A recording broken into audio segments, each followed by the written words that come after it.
and thank you for joining me on the show today. This is the Now Talks, a collection of inspiring personal stories and leadership lessons from some of the world's most iconic leaders. It is the weekly podcast for women in leadership, brought to you by Nations of Women. My name is Dr. Tina Allton, and I'm your host for today and the coming weeks.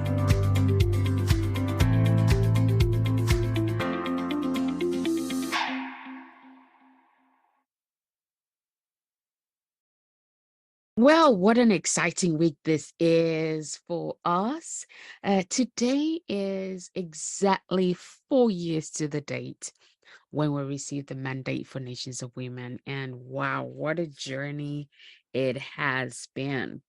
It's been incredible. It's been challenging. It's been stretching. It's been everything you can imagine when it comes to building a business organization movement, um, and more or less a vehicle that is transforming people, communities, nations, and individuals. All in the same boat. So I thought, wow, 4 years has gone so fast, and perhaps maybe today would be a great day to talk about some of the things that I have personally learned or helped us to get to this far. And so yeah, that's what I wanted to share with us today, is that it's our fourth birthday. We're celebrating how far we've come. And in doing so, it's been able to share what the journey has been like, the lessons that we've learned. And all the various ways in which we ourselves as a team, as organization, have grown, and what has really, helped us to stay strong and stay the course. So first of all is inspiring, because one of the things we do here in Nations of Women is inspiring women to be able to find themselves, come into identity, rediscover who they are, reinvent who they call to be, um, and really just to step into the fullness of their purpose, who they're created to be. Because I think if you've been around me long enough, you'd heard me say time and time and time again that you are created for greater works. You're created for good works and greater works as such. And so the first thing is, how can we be an organization that inspires others? And we realize very quickly that it really has to start from inside. For each of us as a team, we have to be able to find that, space and source of inspiration to inspire one another in all the daily things that we needed to do and continue to do. And so it's a very, very big priority for us here in Nations of Women, is to inspire one another. It's like, hey, there's nothing too big, nothing too small. Whenever there is room to inspire one another, is it's by being able to do that. And so how do we inspire one another? It's really looking out for the best in one another, and really expecting the best of one another, and also calling out the best in one another, as well as calling each of us into our future of who we can become, right? The second thing had been, for me, was modeling, like modeling character, modeling the DNA that we wanted to see in Nations of Women, the DNA that God had given us. It's like, wow, this is a job and a half. But as a woman of faith, I'm not strong in myself, but I strongly believe that with God in me, that's how I find the strength, right? That's how I find the strength. When I walk in the joy of the Lord, then I am strong, and He gives me the strength I need on a daily basis, and the grace that it requires in order to be able to keep moving forward and keep moving forward and keep moving forward.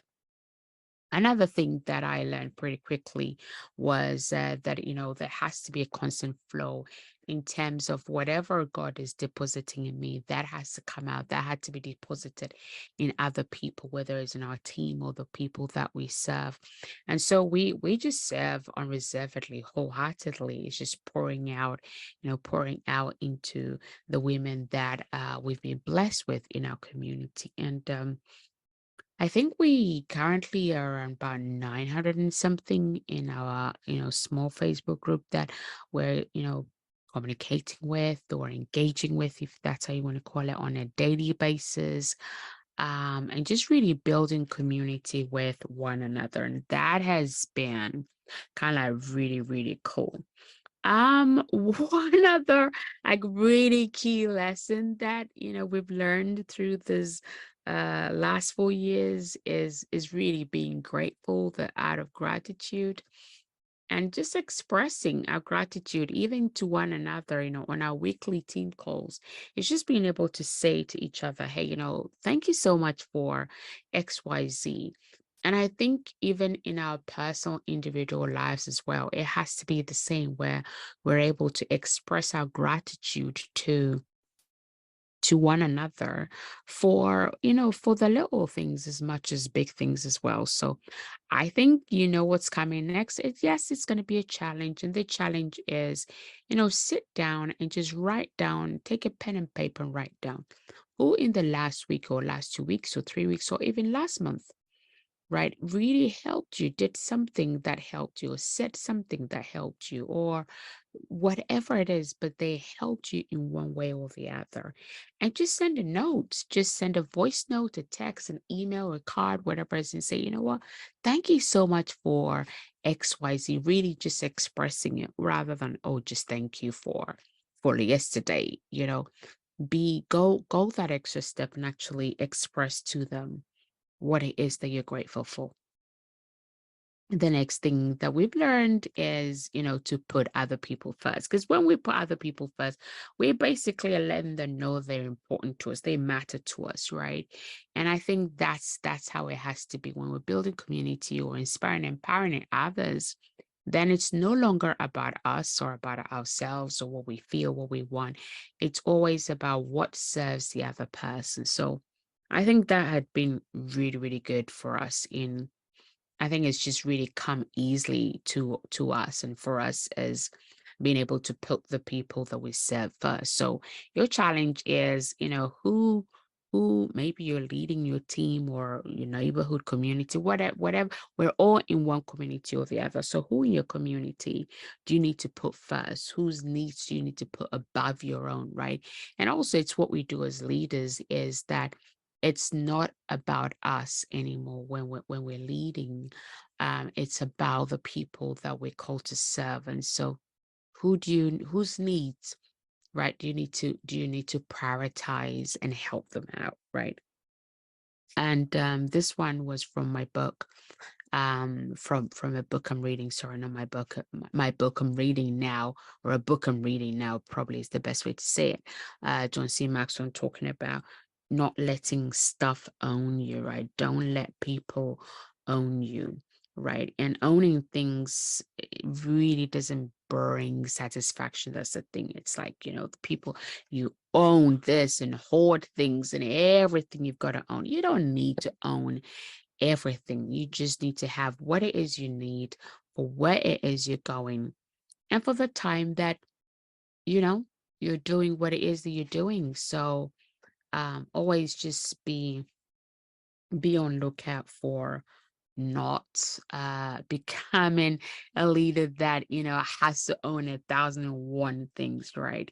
And likewise not letting people own you, because I think that's one of the greatest challenges these days as a leader, is that everybody wants to have a piece of you, and you have to be disciplined in the way you spend your time and in the way you use your time. And so that's one thing that I've learned, is not to let people or friendships or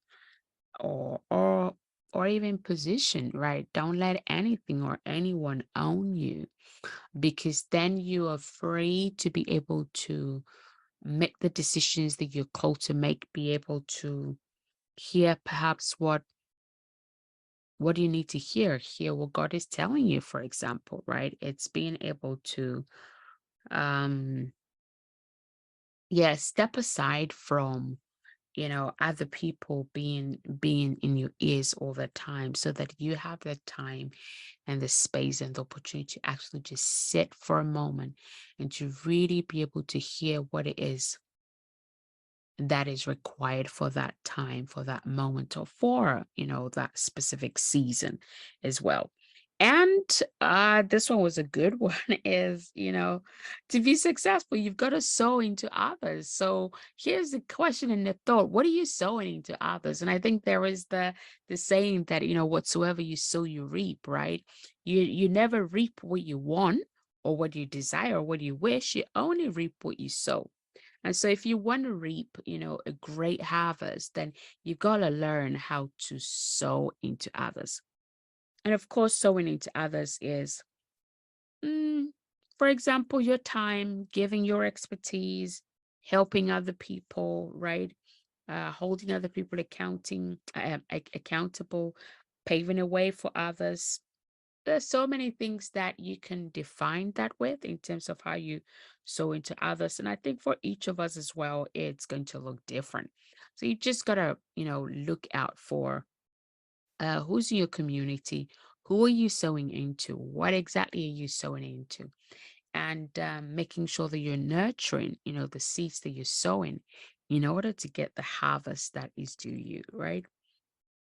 And you have to develop yourself. That's something that has been quite pivotal for me, was not constantly actually, but really having the desire that I want to grow, I want to better who I am, I want to increase my capacity or increase my influence, my leadership. And therefore, it has required that I have to stretch. I have to stretch outside of my comfort zone, outside of like all the things that is like, yeah, I can do that, to actually stepping out into new territories and keeping that desire to grow so that I can become a better leader, right?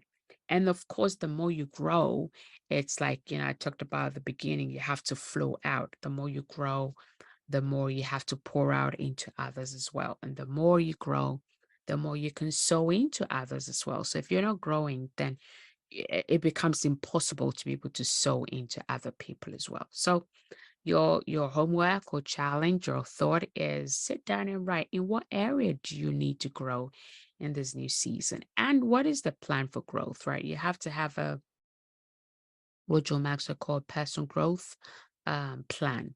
You have to be able to plan how you're going to grow and in what areas specifically.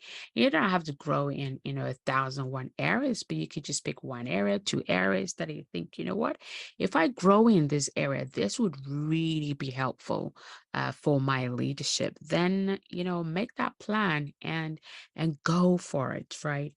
And then finally has been, now we would not be here. We would not be 4 years in if we hadn't had people believing in us and people making a difference in our lives. So today I want to just take a moment and just thank just a key few people that have really, really impacted my life personally and nations of women as well. And firstly is really to God for just giving me the vision for nations of women, just saying, just counting me worthy, and that he chooses to use me for this work that he wants to do. So I'm really grateful to God for the opportunity to serve women in different nations in this capacity. It's just life-giving, life-changing for sure. And then, of course, I also want to thank our team, every member that we've had, as well as our board, just incredible group of people that constantly support and help us to, keep the flame lit, if you want to call it that way. And then, just my family as well that have been tremendously supportive to me. My wonderful husband, I call him the world's greatest husband. Sorry to the other husbands, but truly, I'm just really grateful for, the help and the support that my family give me in helping me to be able to run this race with very little weight, holding me back, if you will. And then Arlene Westerhoff in the Netherlands. Wow, she has just played a significant role in my life that I would never be able to say thank you. But it's just incredible to have somebody else, a woman that believes in you, sees who you can become, and constantly speaks that to you, just really speaking to the core of who I am and speaking to the future Tina that I'm meant to be. And that has been so much invaluable to me. I can't ever, place the true value of what that means to me. And then there's Stacy Campbell, who again, it's like, wow, just having all these incredible women that just speaks life to you. And it's like, hey, this is who you can become. This is who you are. And it just really creating opportunity for me to grow, to be able to lead, to serve her in her vision. And oh my gosh, I'm gonna miss so many names here, but the rest of you, you know who you are. Mika, it's just been an incredible journey, and I'm truly grateful to God, for my friends, my family, my team, the board, and every one of you listening here. If you're not listening to this, then like, what we there is no point in doing this, but you come here every single week and you're listening and you're just applying what it is that we're sharing. And for you, each and every one of you, I say thank you. For everyone part of Nations and Community, I say thank you for being part of our community. And I hope that you have been blessed as much as we have been blessed in serving you, in being able to share the vision that God gave to us with you. And if you want us to come into your community and to serve your community, or perhaps maybe you want to be part of, the Nations of Women community and leadership, then let us know. Yes, thank you to our chapter leaders as well for the incredible work you're doing in your community. We can't do without you. So that's it from me for this week. It's thank you for being part of our community. Thank you for being part of our tribe. Thank you for the 4 years, for the opportunity to serve you, to sow into you, to be a part of your journey, sharing your stories. And yeah, we're just really, really grateful to each and every one of you. So until we come your way next week, take care, be awesome as always, and we'll see you again next week.